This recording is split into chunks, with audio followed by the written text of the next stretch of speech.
And welcome to another episode of the Good Boxing Podcast with their host, Josh Sines. And I'm going to jump right into this episode. Shawn Porter versus Terence Crawford is finally going to take place. And I think we should all be as excited as I am right now. Clearly, you hear it in my voice. You hear it in my voice, and I'm ecstatic for this fight. Shawn Porter, he is a formidable and daunting task for any opponent that's in front of him. And Terence Crawford, who is arguably the pound for pound fighter in the world, even though you got to give it to Canelo.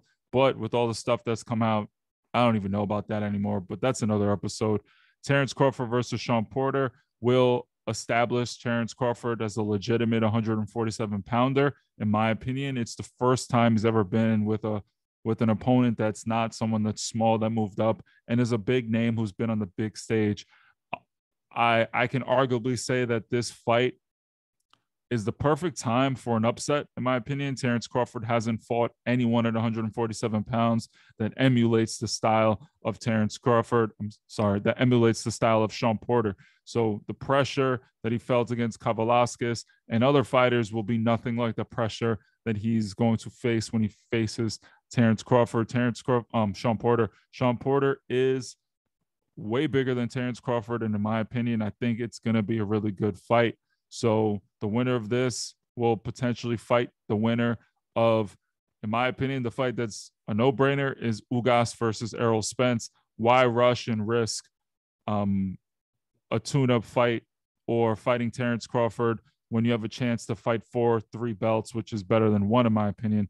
Even though if Ugas were to fight Terence Crawford, that would make a little more sense since Errol Spence did detach his retina. Maybe it's better time-wise for Errol Spence.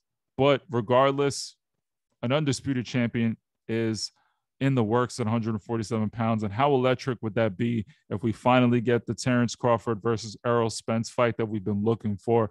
But instead of it being for 1 belt, it'll be for all the belts. And that would just be box office beyond box office.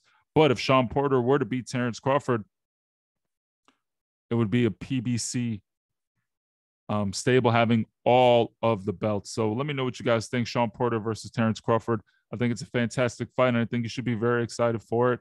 I think it's the first time that you can arguably make a case that Shawn Porter can win a fight against the top tier. Terence Crawford's never been on this big of a stage, in my opinion, and you never know. Under the lights, things can change, and when you got that pressure on you like Shawn Porter is going to bring it, it's going to be different. So I'm really, really excited for this fight. Let me know what you guys think in the comments. Who do you guys got winning right now? I'm not going to sit here and make a solid concrete prediction because I want to look at the fighters, look at the deep dives, and make sure that the fight's actually happening before anything. So let me know what you guys think in the comments. Be well. Have a good day.